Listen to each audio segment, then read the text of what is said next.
ఆకాశవాణి ప్రాంతీయ వార్తలు చదువుతున్నది పీవీకేఎం లక్ష్మి. ముందుగా ముఖ్యాంశాలు. కేంద్ర బడ్జెట్లో విశాఖ స్టీల్ ప్లాంటుకు 3,295 కోట్ల రూపాయలు, విశాఖ పోర్టుకు 730 కోట్ల రూపాయల నిధులు కేటాయించారు. ప్రజా సంక్షేమమే ప్రధాన లక్ష్యంగా రాష్ట్ర ప్రభుత్వం పాలన అందిస్తుందని ముఖ్యమంత్రి నారా చంద్రబాబు నాయుడు పేర్కొన్నారు. కేంద్ర ఆర్థిక మంత్రి నిర్మలా సీతారామన్ ప్రవేశపెట్టిన బడ్జెట్పై రాష్ట్ర వ్యాప్తంగా ప్రజలు హర్షం వ్యక్తం చేస్తున్నారు. సాంకేతికతను వినియోగిస్తూ నేరరహిత సమాజం దిశగా ప్రభుత్వం అడుగులేస్తోందని మంత్రి వంగలపూడి అనిత అన్నారు. శ్రీకాళహస్తిలో మహాశివరాత్రి బ్రహ్మోత్సవాలకు అన్ని ఏర్పాట్లు చేస్తున్నామని మంత్రి ఆనం రామనారాయణరెడ్డి తెలిపారు. వార్తల వివరాలు. కేంద్ర ఆర్థిక మంత్రి నిర్మలా సీతారామన్ 2025-26 కేంద్ర బడ్జెట్ను ఈరోజు పార్లమెంట్లో ప్రవేశపెట్టారు. ఈ బడ్జెట్లో పోలవరం ప్రాజెక్టుతో పాటు విశాఖ స్టీల్ ప్లాంట్, విశాఖ పోర్టుకు నిధులు కేటాయించారు. ఆంధ్రప్రదేశ్కు సంబంధించిన పోలవరం ప్రాజెక్టుకు 5,936 కోట్ల రూపాయలు, పోలవరం నిర్మాణానికి బ్యాలెన్స్ గ్రాంట్గా 12,157 కోట్ల రూపాయలు కేటాయించారు. విశాఖ స్టీల్ ప్లాంటుకు 3,295 కోట్ల రూపాయలు, విశాఖ పోర్టుకు 730 కోట్ల రూపాయలు కేటాయించారు. రాష్ట్రంలోని ఆరోగ్య వ్యవస్థల బలోపేతానికి 162 కోట్లు, జీరో బడ్జెట్ న్యాచురల్ ఫార్మింగ్కు 186 కోట్లు, లెర్నింగ్ ట్రాన్స్ఫార్మేషన్ ఆపరేషన్కు మద్దతుగా 375 కోట్లు, రోడ్లు వంతెనల నిర్మాణానికి 240 కోట్లు, ఆంధ్రప్రదేశ్ నీటిపారుదల లైవ్లీహుడ్ ఇంప్రూవ్మెంట్ ప్రాజెక్టు 2వ దశకు 242.50 కోట్ల రూపాయలను బడ్జెట్లో కేటాయించినట్లు కేంద్ర మంత్రి ప్రకటించారు. దేశ ఆర్థిక వ్యవస్థకు వెన్నెముక అయిన మధ్యతరగతి ప్రజలకు బడ్జెట్లో పన్ను మినహాయింపు మంచి పరిణామమని ముఖ్యమంత్రి నారా చంద్రబాబు నాయుడు అన్నారు. పార్లమెంటులో ప్రవేశపెట్టిన కేంద్ర బడ్జెట్ను ఆయన స్వాగతించారు. ప్రధానమంత్రి నరేంద్ర మోదీ వికసిత్ భారత్ దార్శనికతను బడ్జెట్ ప్రతిబింబిస్తోందన్నారు. ప్రజా అనుకూల ప్రగతిశీల బడ్జెట్ను ఈరోజు నిర్మలా సీతారామన్ ప్రవేశపెట్టారని ముఖ్యమంత్రి పేర్కొన్నారు. మహిళలు, పేదలు, యువత, రైతుల సంక్షేమానికి ప్రాధాన్యతనిచ్చారన్నారు. రాబోయే 5 ఏళ్లలో వృద్ధికి 6 కీలక రంగాలను బడ్జెట్ గుర్తించిందన్నారు. ఈ సందర్భంగా సామాజిక మాధ్యమం వేదికగా కేంద్ర ప్రభుత్వానికి, ఆర్థిక మంత్రి నిర్మలా సీతారామన్కు ముఖ్యమంత్రి అభినందనలు తెలిపారు. పార్లమెంట్లో ఈరోజు కేంద్రం ప్రవేశపెట్టిన బడ్జెట్పై రాష్ట్ర వ్యాప్తంగా అన్ని వర్గాల ప్రజలు హర్షం వ్యక్తం చేస్తున్నారు. కేంద్ర ఆర్థిక మంత్రి నిర్మలా సీతారామన్ దేశ ప్రజల ఆశలకు అనుగుణంగా ప్రవేశపెట్టిన బడ్జెట్ను స్వాగతిస్తున్నారు. రైతులు, విద్యార్థులు, సాంకేతిక రంగాలకు ఈ బడ్జెట్లో అధిక ప్రాధాన్యతనిచ్చారని పేర్కొన్నారు. ప్రకాశం జిల్లా విద్యార్థి రాయిపాటి జగదీష్ మాట్లాడుతూ వైద్య విద్యలో కొత్తగా 50,000 సీట్లను అందుబాటులోనికి తీసుకురావడం ఎంతో సంతోషకరమన్నారు. పాఠశాలల్లో అటల్ టింకరింగ్ ల్యాబ్లు ఏర్పాటు చేయడం హర్షణీయమని తెలుపుతూ, ఈరోజు కేంద్ర ప్రభుత్వం ప్రవేశపెట్టిన బడ్జెట్ చాలా సంతోషకరంగా ఉంది. ఎందుకంటే భారతదేశంలో అదనంగా 50,000కు పైగా డాక్టర్ సీట్లు ఇస్తున్నారంటే గ్రామీణ ప్రాంతాల్లో కూడా వైద్యం ఏ విధంగా తీసుకెళ్లాలన్న ముందు ఆలోచనతో 2025-26 బడ్జెట్ మరి చాలా చక్కగా ప్రవేశపెట్టారు. అదేవిధంగా ప్రతి స్కూల్లో కూడా ఏ అయితే టెక్నాలజీ ఉన్నాయో వాటన్నిటి కూడా అందుబాటులో తీసుకొని వస్తున్నారు. ల్యాబులు కూడా ప్రైవేట్ సెక్టార్ కు పోటీ పడే విధంగా కంప్యూటర్ ల్యాబులు కానివ్వండి, మరి వైఫై సేవలు ఇలాంటివన్నీ కూడా బలోపేతం చేయడం చాలా సంతోషకరంగా ఉందని తెలియజేస్తున్నాం. పేద మధ్యతరగతి ప్రజలకు ఈ బడ్జెట్ ఎంతగానో ఆమోదయోగ్యంగా ఉందని తిరుపతి జిల్లాకు చెందిన న్యాయవాది అజయ్ కుమార్ పేర్కొన్నారు.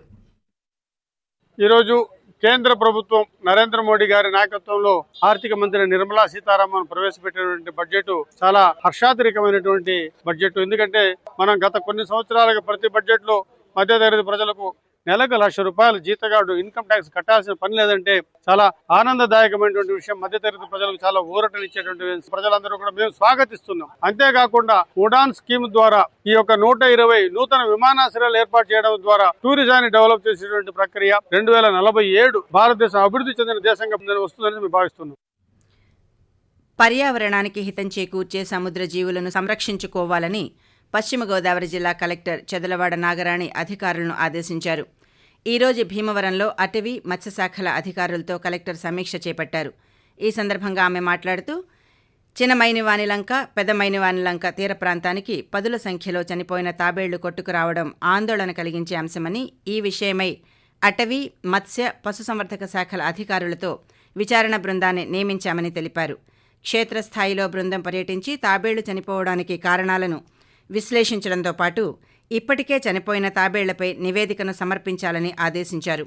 సముద్ర తీర ప్రాంతానికి విఘాతం కలిగించే ఎటువంటి చర్యలకు పాల్పడినా ఉపేక్షించేది లేదని కలెక్టర్ స్పష్టం చేశారు. ఆకాశవాణి ప్రాంతీయ వార్తలు వింటున్నారు. ప్రజా సంక్షేమమే ప్రధాన లక్ష్యంగా రాష్ట్ర ప్రభుత్వం పాలన అందిస్తుందని ముఖ్యమంత్రి నారా చంద్రబాబు నాయుడు పేర్కొన్నారు. ఈరోజు అన్నమయ్య జిల్లా సంబేపల్లి గ్రామంలో ముఖ్యమంత్రి ఎన్టీఆర్ భరోసా సామాజిక భద్రతా పింఛన్లను లబ్ధిదారులకు అందజేశారు. ఈ సందర్భంగా ఏర్పాటు చేసిన సభలో ముఖ్యమంత్రి మాట్లాడుతూ ప్రస్తుతం గ్రామీణ యువతకు సైతం అత్యంత సులభతరంగా ఆదాయ వనరుగా మారిన వర్క్ ఫ్రం హోం వలె ఫ్రమ్ నైబర్ హోంను అమలులోకి తీసుకొస్తామని అన్నారు. అలాగే రాష్ట్రంలో అనేక సంక్షేమ పథకాలను అమలు చేస్తున్నామని ముఖ్యమంత్రి వివరిస్తూ ధాన్యం కొనుగోలు చేస్తున్నాం, ఎంఎస్పి ఇస్తున్నాం, 7,222 కోట్ల రూపాయలు ఒక్క ధాన్యం కొనుగోలుకే ఖర్చు పెట్టాం. గుంతలు లేని రోడ్లు ఉండాలి, ఎక్కడ పాట్ హోల్ ఫ్రీ రోడ్డు ఇవ్వాలని చాలా స్పష్టంగా ఆదేశాలు ఇచ్చి 80-90% పూర్తి చేసేసాం. పూటకు 5 రూపాయలకి భోజనం పెట్టి ఎప్పటికప్పుడు సరైన భోజనం పెట్టారా లేదా అని సమీక్షలు చేస్తున్నాం, ఇన్ఫర్మేషన్ తెప్పిస్తున్నాం.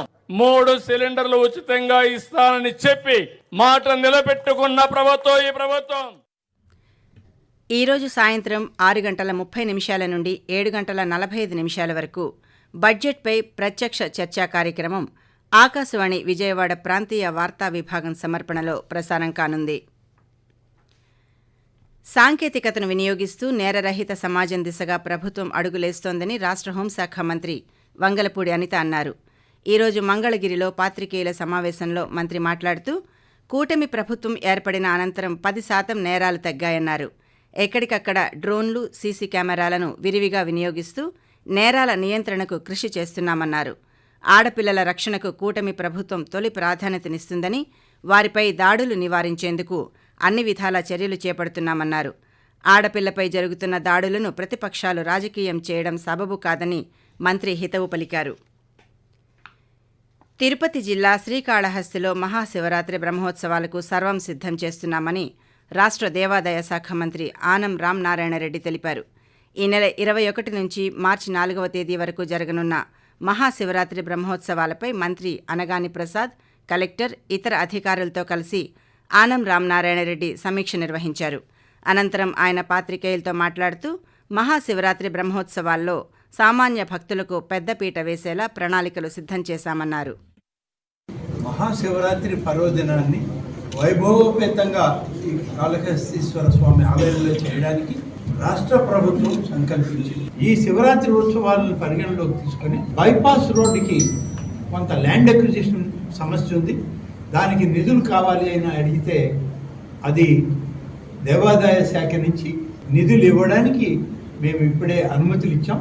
వెంటనే ఆ ల్యాండ్ అక్విజిషన్ ప్రొసీజర్ కంప్లీట్ చేసి ఆ బైపాస్ రోడ్డు ద్వారా ట్రాఫిక్ని కొంచెం మనం సరళీకృతం చేయడానికి అవకాశం ఉంటుంది. ప్రతి భక్తుడికి కూడా మరింత ఆ దేవదేవుని యొక్క ఆశీస్సులు అందాలి. అలాగే రెవెన్యూ శాఖ మంత్రి అనగాని సత్యప్రసాద్ మాట్లాడుతూ శ్రీకాళహస్తి ఆలయంలో ఎన్నో అభివృద్ధి కార్యక్రమాలను నిర్వహించామని, మహాశివరాత్రి బ్రహ్మోత్సవాలకు వచ్చే భక్తులందరికీ అన్నపానీయాలను అందజేస్తామని అన్నారు. అరకు పర్యాటకాన్ని ప్రపంచానికి తెలియజేసే లక్ష్యంతో నిన్న ఘనంగా ప్రారంభమైన అరకు చలి ఉత్సవాలు వైభవంగా కొనసాగుతున్నాయి.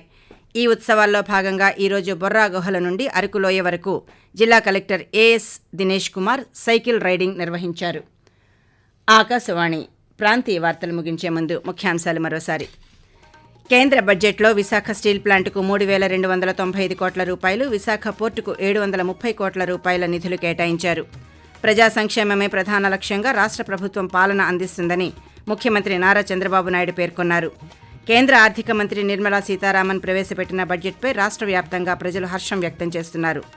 సాంకేతికతను వినియోగిస్తూ నేరరహిత సమాజం దిశగా ప్రభుత్వం అడుగులేస్తోందని మంత్రి వంగలపూడి అనిత అన్నారు. ఆకాశవాణి ప్రాంతీయ వార్తలు ఇంతటితో సమాప్తం. 8:30 జాతీయ వార్తలు వింటారు.